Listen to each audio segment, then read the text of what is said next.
Welcome to the Bruce Bolt Podcast, where we talk with baseball's best and brightest. Bear is back from all of his travels. I'm back. Thank you, Chris. Thank you for having me. It seems like every time we do this, I'm always back from doing something. You're back.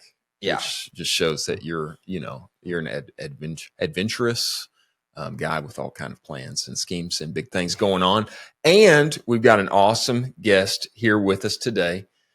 In his college career, he was a first-team All-Conference. He was also a first-team academic All-American. Not many people know that.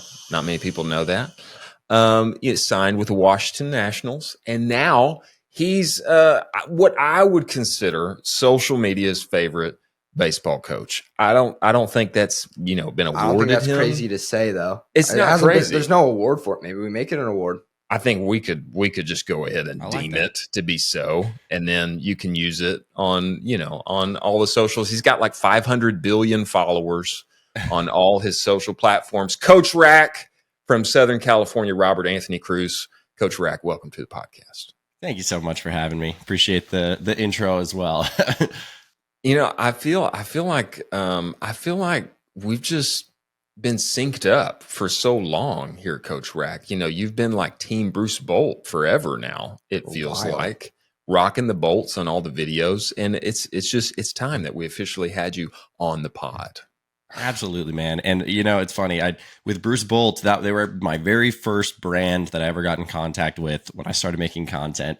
And actually, I don't know if we're already ready to jump in, but if that's cool, I'll kind of tell you how I got started because it's kind of a cool story. We're diving in. We're diving right in. Now. Just go for it. We're diving. Cool. All right, head first. Here we go. So I started playing pro ball, and that fall I started doing lessons because that's what people do in pro baseball. They don't quite pay you enough. So you're like, well, I got to make some money on the side. So I'm going to use my credentials and go teach lessons. So I did that. And there was this kid that I taught. His name was Jason. And this guy came up to me and was like, hey, man, have you heard of Bruce Bolt batting gloves? And at the time I hadn't. I was like, no, I haven't, man. He was like, well, you got to get a pair. He's like, I'll tell you what, look on their website, tell me what color you like, and I'll buy you a pair. Whoa. Like, wow, really? And it's just a kid I do lessons for. I was like, all right, cool, man. So up to this point, I didn't wear batting gloves, to be honest. I liked the bare handle look. I felt like it made me look hard. So wow. Even wood bats, I go straight pine tar, grab the pine tar, and then hold the bat. Kind of like pine tar on the bare hands is crazy. Yeah, no, I was about it, man. And I had these like gnarly calluses, and I was like, kind of a pride thing. I was like, yeah, I like this. So anyways, Jason buys me a pair of Bruce Bolts, and he got me the Bader blue ones. And I put them on. I was like, all right, these are pretty sick. And honestly, my hands have been kind of having a hard time down in Florida because it's, kind of hot and sweaty there. You guys been to Florida? I'm assuming you have. Multiple times. Lived there for a little bit. Yeah, humidity is no joke. So my hands were had never had a problem with sweating here in California. Got to get out to Florida, and that started being a thing. So anyways, I used those all off season. They held up. Used them during spring training. They held up. That had been my biggest problem with batting gloves before. They just always rip. And but yeah, so I was wearing those when I started getting into content, and our boy Anthony reached out to me, a shed, and he was like, hey, I'm working with Bruce Bolt, whatever, you should, I see you wearing the gloves already, we should set something up. So that's how I got connected with Bruce Bolt. And I still have that pair, and they're actually still going strong. I try to use them less now because I want to keep them in good shape, but we still got them. So how long have you had them? 2.5 years, I believe. And obviously that's with rotation between all the other gloves that we've got, but 2 years is still crazy, even on the rotation. I used them regularly for 6 months. And when I say regularly, I mean like every day like at least an hour a day for 6 months. And still, yeah, they held up. So that's incredible. You gonna use this for an ad? I might have to clip it. I just wanted low key. I just want to give a shout out to Coach RAC right now for creating on our behalf our best performing ad for next year. It just happened. We just have to chop it up. I just wanted to say thank you for that. Yeah, Coach absolutely, RAC. brother. Absolutely. 2.5 years. That's incredible, That's man. Insane. I'm surprised they're not falling apart. But hey, that's a testament to you Smart move, I mean, I kind of feel like you're almost like the MMA fighter version of baseball, not having used gloves, just straight pine tar on the hands for so Oh, long, Then you got into the absolutely. Bruce Bolt gloves and they're still working with you. That's incredible. So I got a question. Before we go into all the other ones, like, I'm just curious because I haven't worn batting gloves in 3 years, 4 years. I don't know. But with the gloves, you've had them now 2.5 years, that same pair. Are you like conditioning them? And like, what are you doing for like, keeping them in good condition other than just your rotation? Are you? Yeah, good question. Well, to be honest with you, I mean, I'll rotate them out now, especially as I'm doing videos. So they really only see action for a minute or two at a time when I'm filming, so that helps. But yeah, during that time though, luckily my hands don't sweat very much. So I think that's part of it. Like I don't have to worry about the salt or them getting crusty or anything like that. Like, but also I almost feel like the pine tar helps preserve them. I don't know if that's actually a thing or not, but they got like these nice, dark, deep stains. And they just feel very like pliable still. They never have gotten like hard or dry. So I don't know if that's like the pine tar serves to help preserve or what, but that's my best theory because they still feel great. I actually have them right over here. That's a super interesting theory. That's a theory. It can be tested. We might have to test it. Started to be tested by Coach RAC, but we can jump on that. We got to do some R&D ourselves. Oh, absolutely. No, I think so. And I just want to give us a little little subtle shout out. Okay, one. Just a little. Why don't we just shout out Coach RAC the whole podcast? That's what it's turning into. I mean, Coach RAC is our boy, and I just want to recognize he's got the subtle bolt on today. Just that subtle bolt on the shirt right there. Had to do it, man. The details. You know what I'm saying? So I appreciate that. Appreciate you. Absolutely, man. I got out of bed about 30 minutes ago. It's about 8 a.m. here in California time. And so, yeah, rolled out of bed about 30 minutes ago and went through the drawer and saw this, thought it'd be a nice touch. I'm glad you noticed. Yeah, great touch. I think that really adds to what we got going on right now. For sure. All right. Well, I mean, we've kind of already took a deep dive into it, but just for anybody who doesn't know, which includes me, how did you, growing up, how did you get into baseball? And just how did the origin story of Coach RAC come to be? Yeah, good question. So I actually didn't know anything about baseball till I was about turning 9 years old. Before that, I was a gymnast. I wanted to be an Olympian. My parents put me in gymnastics. Did Bear also do gymnastics or? No, looked like you were pointing to him. I just wasn't ready for you to say gymnastics. I did not see that coming. I think he just pointed at me because he's like, "Wow, that's crazy." Okay. I wasn't sure if I had a fellow gymnast or something. Done on the podcast today. Yeah, that probably it still somehow came up. That's got to explain your baller hands though, and how you're just okay. Just give me the calluses and let me just rock that. Yeah. Because I mean, you had to be working the bar and the rings and all of that, huh? Yeah, no, I think that actually toughened me up. I never made that connection. I should have made that connection. Gymnastics was tough, man. I was like 7 years old. And, at this point at 7 years old, we were at the gym like 22 hours a week. I was homeschooled. That's like the only way you could be a gymnast. So I was homeschooled, going to the gym like every single day for several hours. And, my hands were too small to fit into the grips that kind of like protect your hands. And, so my hands would like rip.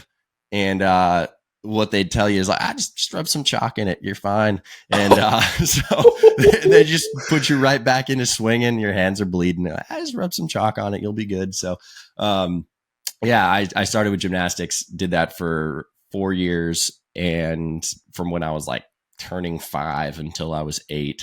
And I was pretty good at it actually. But the gym that I went to was a little far from our house, and they shut down the men's program after a couple of years because not as many people wanted to be in tights, men anyways. So, anyways, at that point, I remember one time I was driving back home. I think it might've been my last time going to the gym, and I was all bummed. And I was like, man, I want to keep doing this. And we drove by this park, Reed Park by my house. And there was a little league game happening at the time. It was the Dodgers versus the Angels. And we stopped by and I watched the game. And I remember someone hitting a foul ball that went over the backstop. And I was like, why isn't that a home run? Like it went over the fence. My dad was like, yeah, that's not how that works. So anyways, I knew nothing about baseball at all. My dad was like, did you want to try it? I was like, all right, sure. So I started playing baseball when I was 9, and that's how it started. That's crazy. I didn't expect gymnastics. I didn't expect you to roll up and not know the rules of baseball. But I mean, why would you unless you've, watched it a ton or played it? And now you end up going all the way through, junior high and high school and college and in the pros. And now, I mean, you're like Mr. Baseball. You're the baseball guy. He went from not knowing a single thing about it at 9 years old, and now he teaches everyone about it. Exactly. Yeah. I mean, it's a great full circle moment. That's super cool. All right. Well, so we start baseball at 9. When did you really decide that that's what you wanted to do? Because I mean, I doubt that at 9 you were like, okay, I'm set in stone. I'm going to be a major league athlete. That's where you're wrong, Bear. At Really? 9, I knew. You knew at 9. Did you know, bro? No, I'm totally serious. You really know? All right. So here's the deal. Like when I started gymnastics at 5, or when I was at 4, before I even started, I was like, Mom, I'm going to be an Olympian. That's what I'm going to do. And she was like, all right, sweet. You'll be an Olympian. Awesome. And then later I started baseball. And after playing it for a couple months, I was like, all right, new goal. I'm going to be a professional baseball player. So that was my goal at that point. All right. And after playing for a few months, I was like, yeah, this is cool. Let's do it. I mean, yeah. Some people just Makes sense. They just got that mindset. Coach RAC's just opening the kimono a little bit. Coach He's RAC got was that just- mindset. Coach RAC was just like, we're going to excel in anything that we do. Olympic gymnast? Yeah. Fine. Major league. I'm surprised you didn't take up football and try to make it to the NFL. I did try, but my mom didn't let me. Oh, okay. Mama knows. That's right. Mama That's right. knows. You ever She had heard of best- Deion yeah. Sanders, Bo Jackson? She didn't want to let you take that route. No, I probably would have been the next Bo Jackson. People say I look like him a little bit, but I yeah. see it. I see it. You got similar physiques. Similar physiques and athletic yeah. prowess. But anyway, Speed's there. it worked for you. Baseball ended up working for you. No, it It worked did, out yeah. for sure. Okay, so 9 years old. Obviously, you go on to play through high school, college. You go to the minor leagues for the Nationals. What was college and the minor league experience like for you? Just going through all that. And I'm gonna sound like an idiot right now, but where did you go to college? No, you're good, man. Yeah, well, I wasn't planning on going to college, and then and I didn't have any offers till late in my senior year. Then I wound up going to just the right place, the right time. A coach saw me. I had a 2-homer game. It was just perfect timing, and I ended up going to UC Riverside, very last minute. So I went there my freshman year. Played under Coach Troy Percival. He was great, and but I was just like total culture shock going there. So another side note, I was an interesting kid. I was homeschooled, so homeschooled my whole life up until my junior. I never stepped foot in a classroom until my junior year of high school. Actually, not to get sidetracked here, but I do that a lot. I'm going to get sidetracked. So when I went to high school for the first day, it was my junior year, and I had one buddy who I played baseball with who went to this school. His name was Tyler, and so I joined second semester of my junior year, very first time ever stepping into a classroom. And I remember before day one of school, I'd messaged Tyler and I was like, hey man, like, what do I bring? And he was like, good question. He was like, what do you mean? Like, what do you bring? And I was like, no, like, what do I bring? Like, I've never been to school before. So, anyways, he told me a notebook and that worked out. But so, yeah, that was when I first stepped foot into a classroom. And then a year and a half later, I'm going to UC Riverside, which is a much bigger school. They're, smaller D1 in Southern California, but 20,000 people there. My classes had 600 people in them.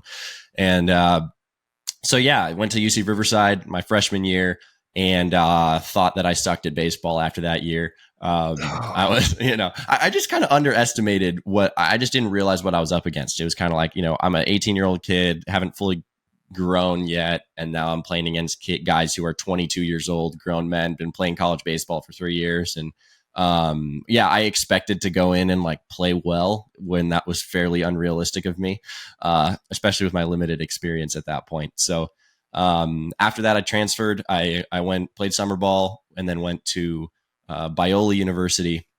And that's where I finished out my college career. So I spent 3 years at Biola after that. Is Viola in California? Yeah. It's technically the Bible Institute of Los Angeles. It used to be located like right in downtown LA. Now it's in La Mirada, which is kind of like Orange County, Gotcha. LA area. Yeah. It's not a bad place to be. No, Not not a at all. bad place to be at all. And I think, we ended up finding success on the diamond there. Am I There right? you go. Yeah. We did figure it out. Yeah. Yeah. It was a little bit of a tough one at UC Riverside. Went to Biola, and when I got to UCR, my gut reaction, like, I guess mentally, I had a little bit of imposter syndrome. I was like, I kind of just got lucky here. I was in the right place at the right time in front of the right people. That's why I got here. Struggled for a full year, and confidence was just a big thing for me. And so then I went to Biola, and they're Division II, so that helped my confidence a little bit. I was like, okay, like, I'm going from a D1 to I'm a D1 bounce back now. So, as I thought of that as kind of like a little bit of a confidence booster. And I got to Biola, and when I was at UCR, I was thinking about, like, okay, just like stay in my lane. Don't do anything too big. Just like, and I shortened up my swing a ton, and I got to Biola. And right before I got to Biola, I played a full summer season out in Wyoming. And when I was out in Wyoming, I made a change with my approach that I ended up keeping the rest of my career. And it was like, all right, rather than trying to like not make any noise and be this like small player who just kind of stays in their lane, I'm going to try to just be big. I'm going to take big, confident hacks. I'm going to swing for the fences. Why not? The other way wasn't working for me. So I did that all summer, hit the best I've ever hit, and was like, all right, that's what we're doing from now on. So got to Biola and just let it eat. And that's when I started seeing some success. This is a huge point. Confidence, the mental aspect of the game is so huge. I didn't play college baseball, but I played college football, and I had this offensive line coach who used to tell us that football is 90% mental and 20% physical. That math doesn't add up. Which is that's football why, math, baby. That's why it's always memorable. You say it's 90% Man's out here mental. putting out Yogi Berra tweets. It's 20% physical. And, the longer I played, the more I was convinced of that. Transition points, going from high school to college, huge, especially for you, Coach. I mean, going from homeschool into now I'm in a public high school, straight into UC Riverside. I mean, I can't imagine your high school was any bigger than 2,000 people ish. No, it was actually a small like private school. It was 400 kids. Even better. You're going from being at home, 400 kids, private school, to a 20,000 person university. You've got that imposter syndrome going on in the background. Do I really belong here? I just, I kind of lucked my way in here, et cetera, et cetera. And then going to Wyoming, then you perform, you change your approach, you start to get that confidence, and then it leads you into dramatic, real, solid success at Biola. Mental aspect of the game, so huge. And that comes out in your content now. You're all the time talking about that mental aspect, which mental aspect is huge for Coach RAC. So let's actually, now that we're even on that, tell us about the mental aspect of the game, and what's your favorite part of it to teach? Like, what's the biggest, in your opinion, where's the biggest mental barrier for most players? Yeah. I believe that it is a willingness to accept failure. I think that's where the key is. So for me, I was scared to fail a lot of times. When I got to UC Riverside, I was like, what if I'm not as good as the people around me, and this and that? And ultimately, I was scared of what other people thought of me. I was scared of failure and its consequences. What I started trying to learn, and I'm still trying to learn it. It's something that I think I'll continue trying to learn. But when you play baseball, you don't have to play for the expectations of other people. You can just enjoy it because you have an able body and you're able to do it, and that's a blessing. So if that's the main overarching principle, and then there's so many things that fall under that, but I think that's the main thing that people struggle with, and so they'll go into a game, and some people react in different ways. Some people will try too hard, some people will try to dial it back too much. Baseball is such a mentally taxing sport, given that you fail so much, and so you have to see failure not as something to avoid at all costs, but something to embrace. And when it happens, it can't trigger you emotionally. You need to become emotionally impervious to failure. And once you start ingraining that in who you are, then it becomes the mental side, you're then freed up to play like you're capable, because so many people are capable of playing so much better than they actually do. And that's where I feel like for me, physically, I wasn't anything exceptional out of college, but I just managed to put together some consistent seasons my junior, senior year. And I felt like, in relation to my physical capabilities, I felt like I was playing as good as I possibly could have played, because of my mental game. And so, yeah, when I got into content, it was like, that was one of the main things that inspired me to start posting, because I was like, man, I feel like I wish people would have told me this before I got into college. That's crazy. I've thought about this before, but baseball is really the only sport where the mental side of it is as important or more important than the actual physical side. Like you just said, physically you were good, but you weren't like, there's guys out here who are absolutely gifted, like Aaron Judge, like you're not matching that physically, but if you can match that mentally, you can be just as good, if not better, which I think is the cool part about baseball, is that if you're mentally stronger than someone, football, you're just bigger and stronger, but I don't think so. Football, you can be bigger and stronger. You can. But the mental aspect is still huge. Oh, it's still massive. This is the thing to me that's so unique about baseball is you fail so much. The best teams that have ever played, they're still losing tons of games every year. You're still striking out all the time. I wish I'd had you as my coach when I was growing up, because that way I would have been able to handle it a little better. But, you get on the mound, you're pitching, and, you flunk out. You just, you walk 5 batters and then they pull you, or you go up, you're in a slump and you can't get out of the hitting slump. But breaking out of that mental side, learning to accept failure, keep persevering, learning to push through that and play well in spite of it all. And that's huge. And I think baseball is so unique to that, and probably prepares you for success outside of baseball once you're able to master that part of it. That's what I thought of mainly when you were talking. Yeah. Yeah, 100%. There's so many applications that, lessons I've learned in baseball that have been carried over into life for sure. And that's also been one of the cool things too, and part of my vision too is getting to mentor the next generation. And it goes so much more, goes beyond baseball. So what I'm hearing too is that this kind of angle on your learnings from the mental side of the game, that was part of jumpstarting your content creation, or that's one of the things that you really wanted to hammer on and talk about once you started making content. Is that right? That's correct. Yep. That I just find that to be unique about what you do.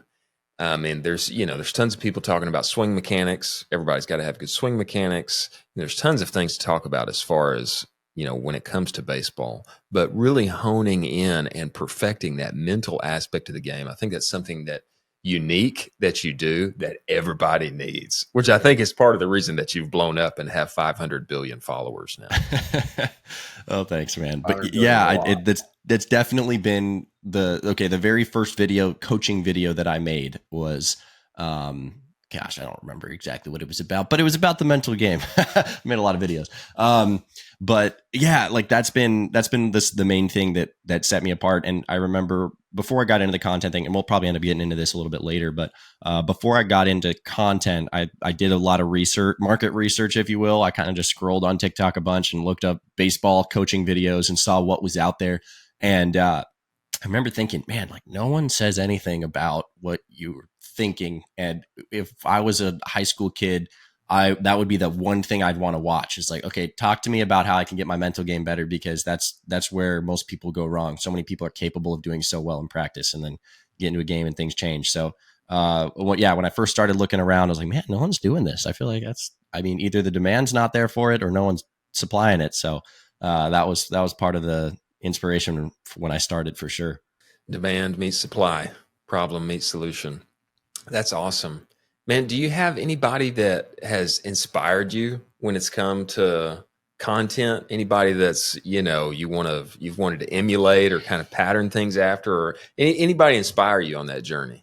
Yeah, good question. Along the journey, definitely, there's been so many different creators that have, inspired me. I mean, by one's Mr. Beast, just the way that he makes his content, he just goes above and beyond. He obsesses over it and analyzes every little thing. And actually, every Tuesday, I have a meeting where me and a bunch of content creators meet up and we pick apart different videos and see what worked and why it didn't work. And so brought this up earlier. I kind of like to, when I do something, I like to just go all in and see how good I can get at it. And so that's been really fun to do with this. But yeah, so I guess recently Mr. Beast and maybe a lot of other creators that I've, emulated little small aspects of what they do. But to be honest, when I started, I didn't know much about TikTok and how it worked. And I didn't really follow too many creators or watch too many people. And so I think that was also maybe part of what was what helped me when I started was I didn't really have much of a basis to go off of. I wasn't trying to ride trends or anything like that. It was just like, I'm going to set up my camera and record what I want to say. And I kind of was able to develop my own style and stay in my own lane with that, which I think was able to set me apart a little bit. So when did you decide, because obviously you're not playing minor league baseball anymore. When did you decide that it was time for you to hang up the cleats and go full on into content creation? Did it take you being successful in it first, or did you fully embrace content creation and hang them up and then find success? Yeah, good question. So definitely wasn't my choice to hang them up. And that was the crazy thing. So, all right, I'll if you guys are ready, I'll buckle up. This is a crazy story. I'm ready. We're ready. I'm ready. I'm buckled up. All right. You're all buckled up. Okay, good. Yeah, this one is going to take a little while. So just bear with me here. But, okay. I go to Biola.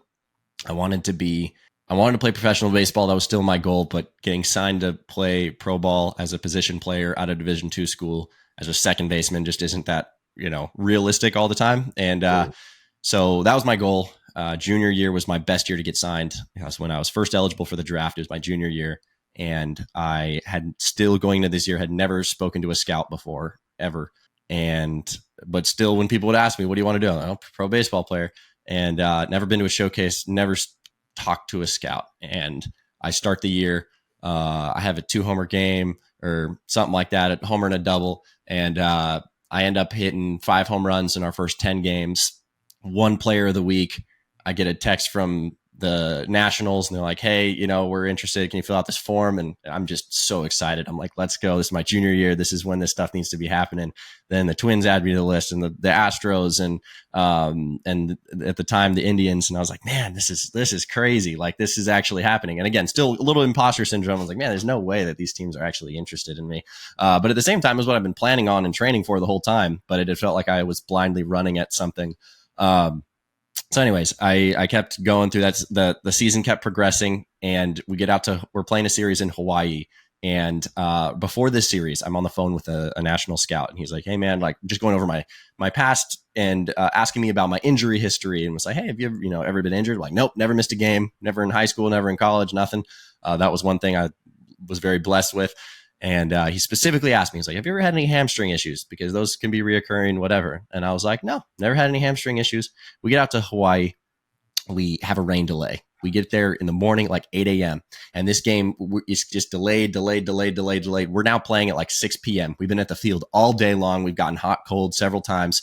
I come up to the plate and this field is a graveyard. That's my excuse. It's either that or I have no pop because I hit a ball as hard as I possibly could hit it to dead center. And thought I got all of it, but still hustled out of the box, whatever. Hit off the wall. I'm rounding first base and pull my hamstring like really, really bad. So I'm laying there on the trainer bed and I'm like, man, like here, I was like so close, doing so well. And literally the scout earlier that week was like, hey man, just if you do get injured, I'll just be checking up on your games, make sure you're not missing any. And, just to make sure you're healthy, whatever. It's like, okay.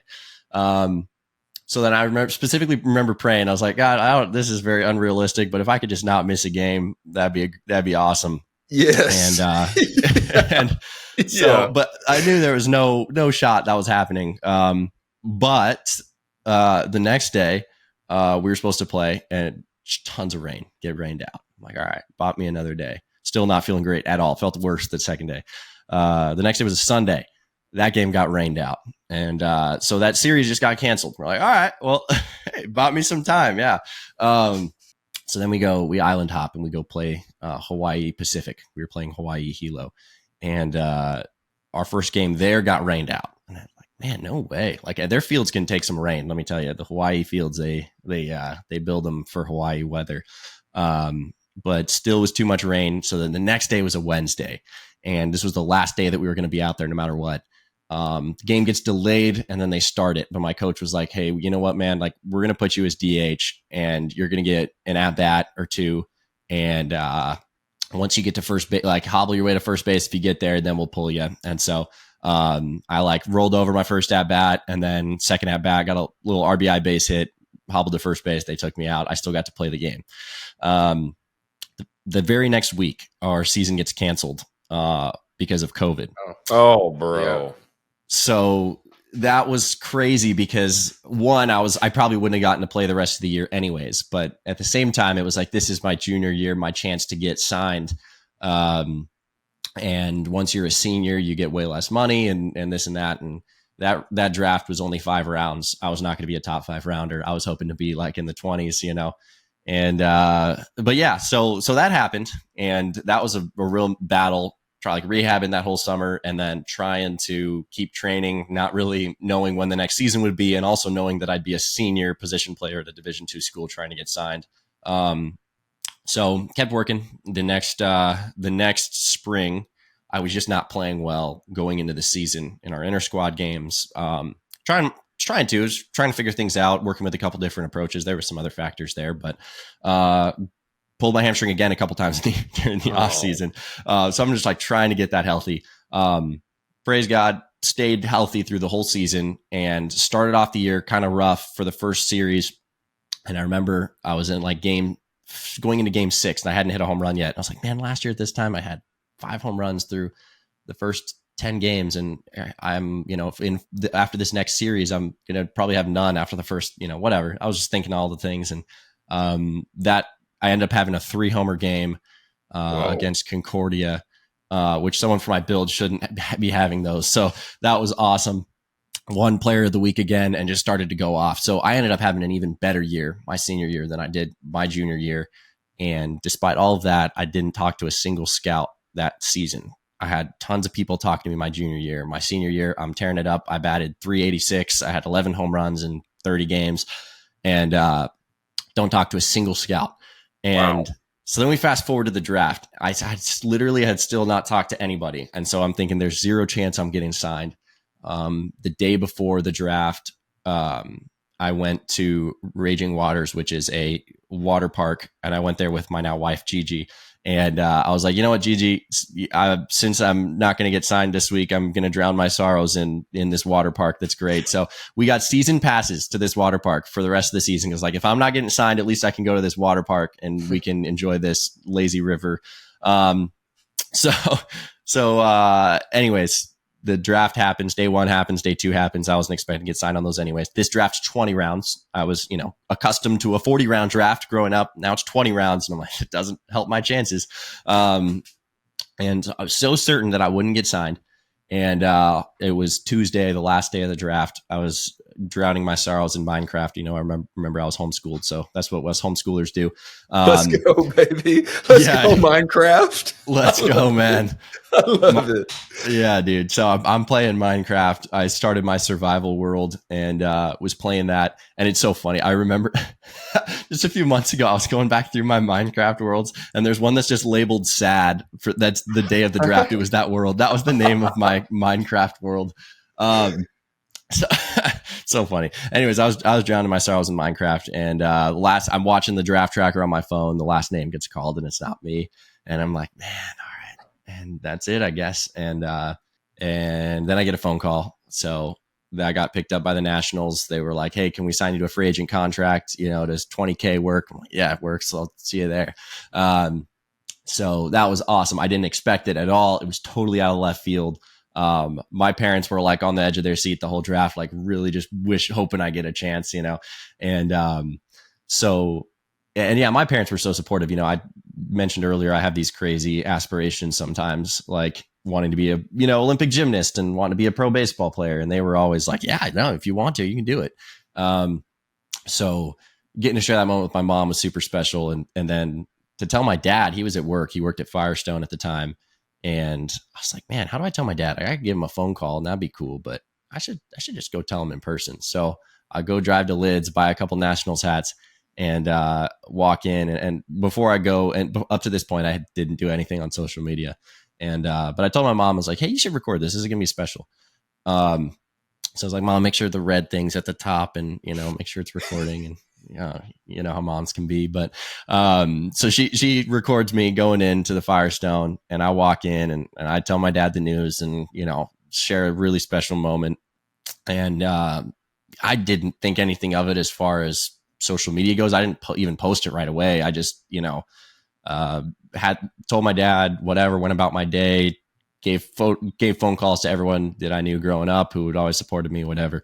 And later that day, just for the heck of it, I was like, I'll post this on TikTok. I feel like it's kind of cool. And so I posted that video on TikTok. And over the next week, I was named ABC World News Person of the Week. I was on NBC something with Lester Holt. For real? Yeah. No, legitimately. I was ABC's News World News Person of the Week, along with my dad, because that video blew up so much on Instagram. I mean, I was posted by ESPN, House of Highlights, it's all the big pages, whatever. Wow. So this video is bouncing around the internet, and it was the craziest thing. And I went from having 0 following, obviously, to 150,000 followers on TikTok overnight. And so crazy. I mean, it just world flipped upside down. It was unbelievable.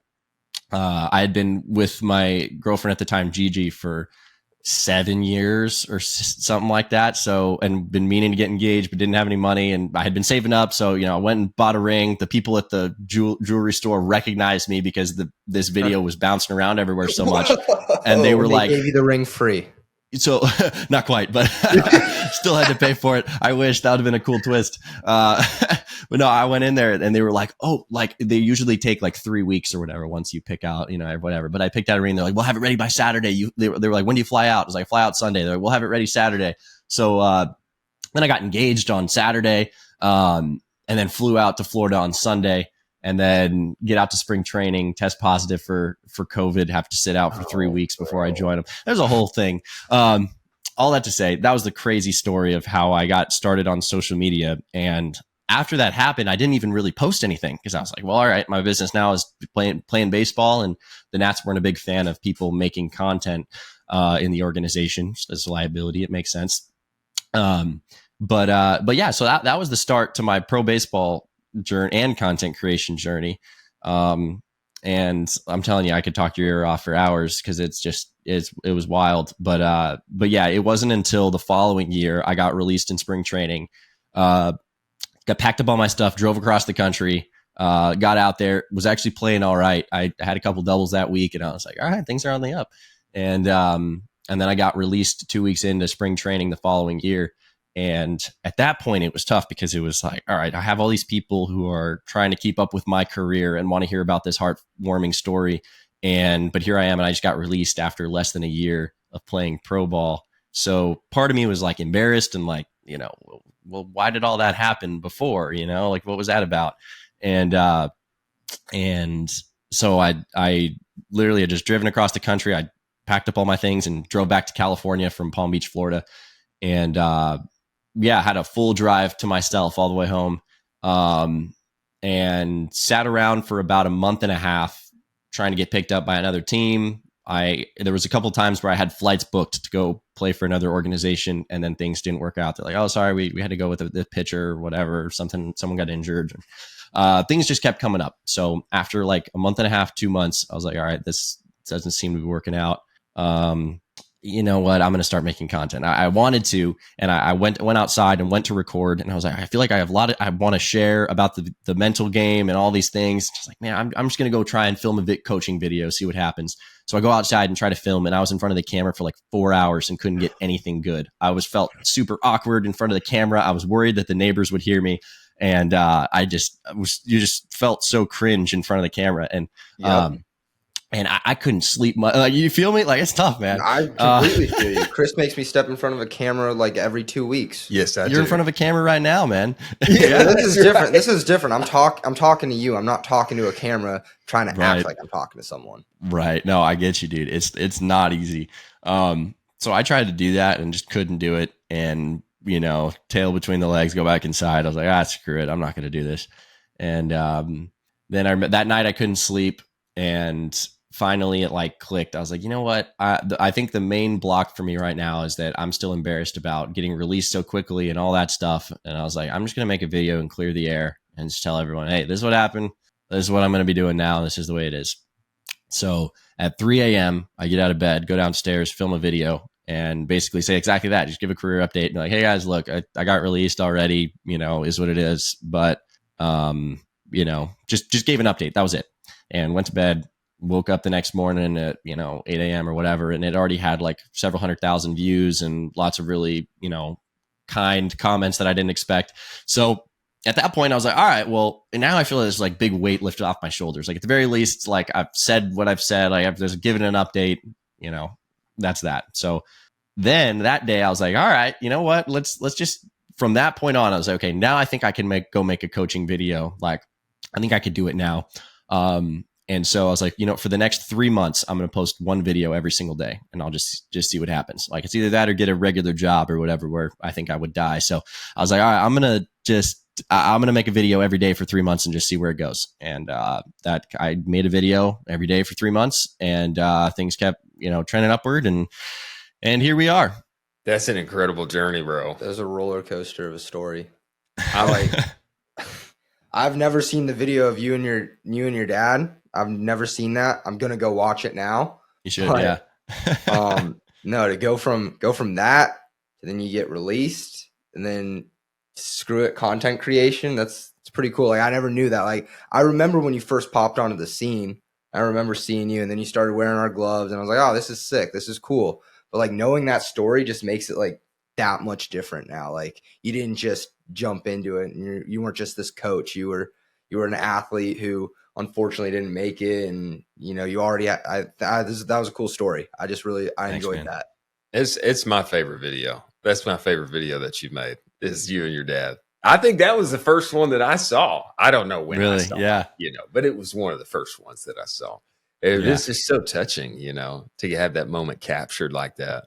And for it to be part of your whole journey. Bro, I didn't know that you were like ABC News person of the world, man. That's crazy. That part's crazy. That's crazy. Lester Holt's talking about you on the nightly news. That's wild. Wow.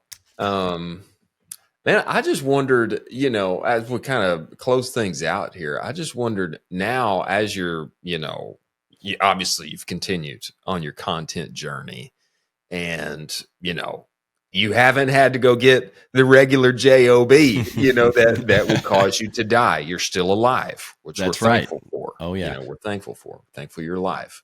As you've continued on this journey and now, you're making a living doing it and obviously teaching kids playing baseball, what's the big purpose behind doing it now? Obviously, you can stay in the game and, you can help people and you can, provide for you and Gigi and if there's going to be little Robert Anthony's in the future, little Gigi's in the future, but anyway, just give us a little, bigger picture, man. What's your big why behind what you do?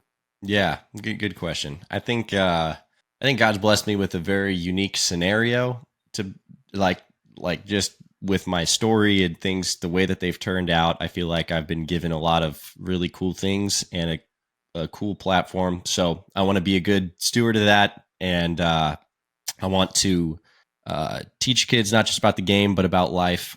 And I want to change the culture of youth baseball. I think there's a lot of different goals that I have, and not all of them are super specific or tangible. But one of the main things, I think, one of my main motivations, at least with the baseball content, is to shape the culture of youth baseball a little bit and make it okay for kids to fail and not have it.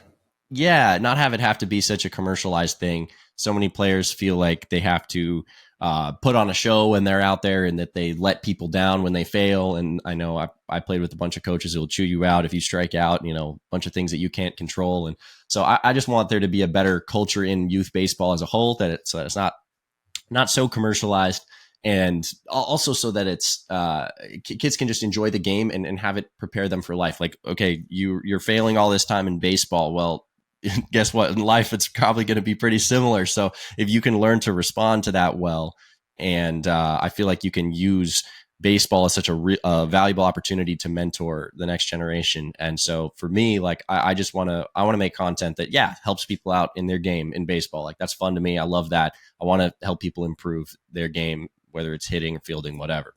But more than that, I want people to not have their identity or who they are entirely wrapped up in the game of baseball, because I've seen a lot of people who made baseball their identity, and at some point the game ends for everybody, no matter how good you are. And it's usually, if you're really good, it's in your 30s. Well, you still got more than half your life left after that. So what kind of person are you becoming when baseball is who you are and all that you do?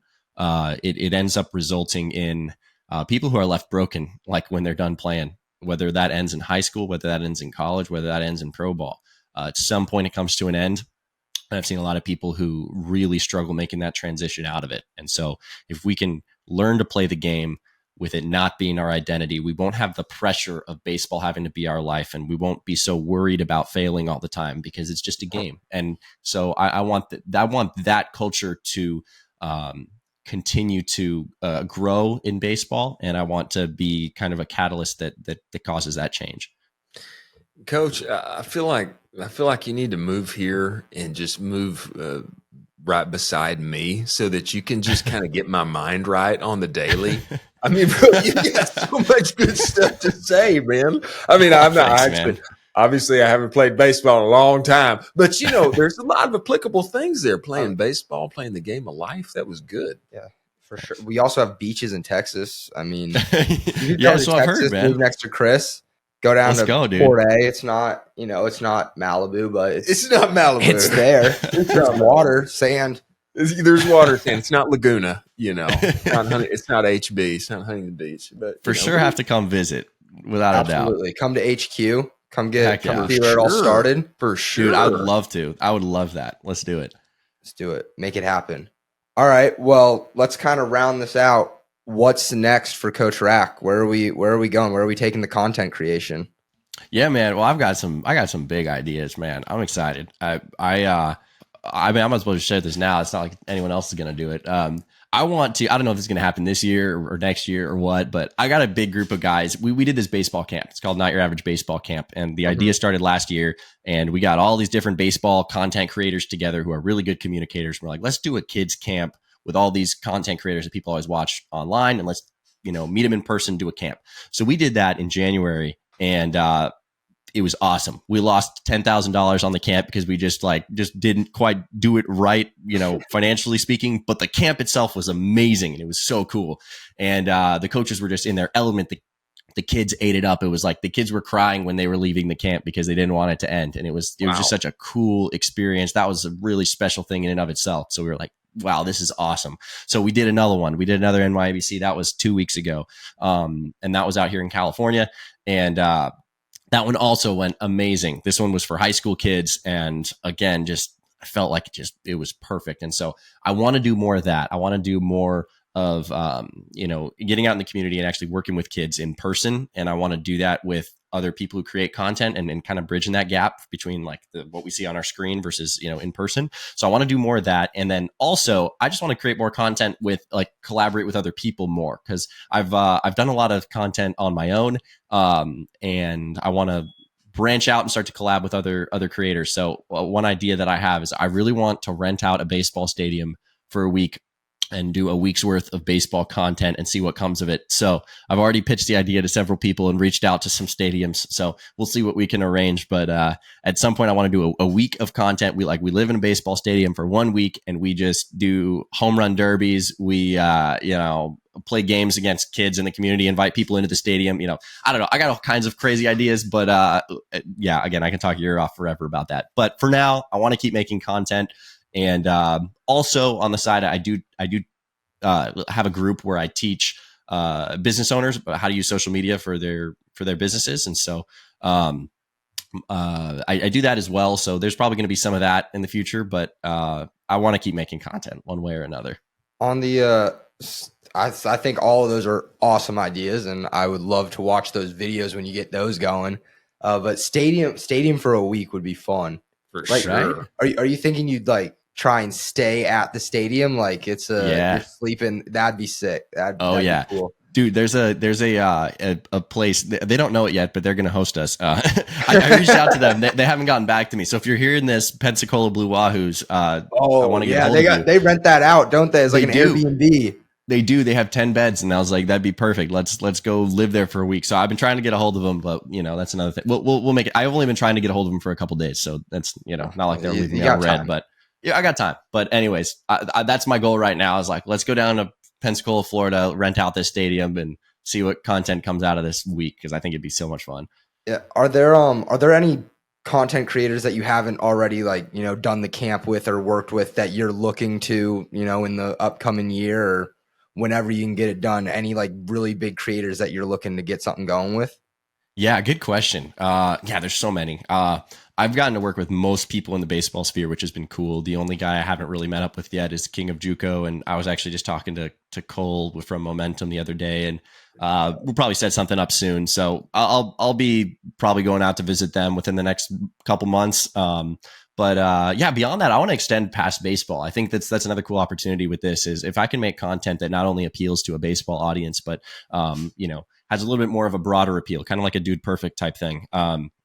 I think that could be really cool, and I could get more people to know the game of baseball and enjoy it, and so that's another kind of bigger goal of mine as we move forward. I would love to make content that appeals to a broader audience, not just people who are into baseball. I was going to say, Coach RAC, we got to get you to Texas and linked up with Dude Perfect. I mean, you got to do something. Shouldn't you do something with Dude Perfect in Frisco, Texas? I mean, I just feel like it makes sense. Count me in, man. and you have that connection, Chris, where you can do you go and email them and get that going? Let me just text you later. I'll just text you later. I love that. Their, personal contact information. Just kidding. But you left out the part on the Not Your Average Baseball Camp. You left out the part about you hosting one in Austin, Texas. You didn't mention that part. I did leave that out. Yeah, no, that's in the works now, it sounds like. Way to go, Chris. You're really, as of 5 seconds ago. You're really getting Coach RAC going on Texas right now. I'm sure you're not going to want to hear about Texas for the next month. Have me out there, bro. I love it. It just makes sense. It just makes sense. Baseball camp, Texas, Bruce Bold HQ is here. Anyway, that sounds like a great trip. That's what that sounds like. Dude Perfect is in Dallas. Be a good trip. We'd be more than willing to host you at the Bruce Bolt Airbnb we got here. Yeah, we got one bedroom in this office for when people come. Maybe we'll start renting it out. I love it. All right. Well, I'll be the first one to say it. This was probably one of the more fun podcasts, I think. I mean, I've loved every single one we've done, but those have all been with guys who are currently playing. You're the first content creator we've brought on, which is awesome. It's great to finally talk to you. Been doing a lot of communication through Anthony, but I've never actually gotten to speak with you. So that was awesome. I loved hearing your story. But yeah, overall, this was fun. I enjoyed this one a lot. I did too. I appreciate you guys, and you guys are good listeners too. I could talk for a while. I know. You could have talked for another hour. I probably would have listened. For sure. For sure. Appreciate you coming on, Coach RAC. Yeah, absolutely. Thanks for having me, guys.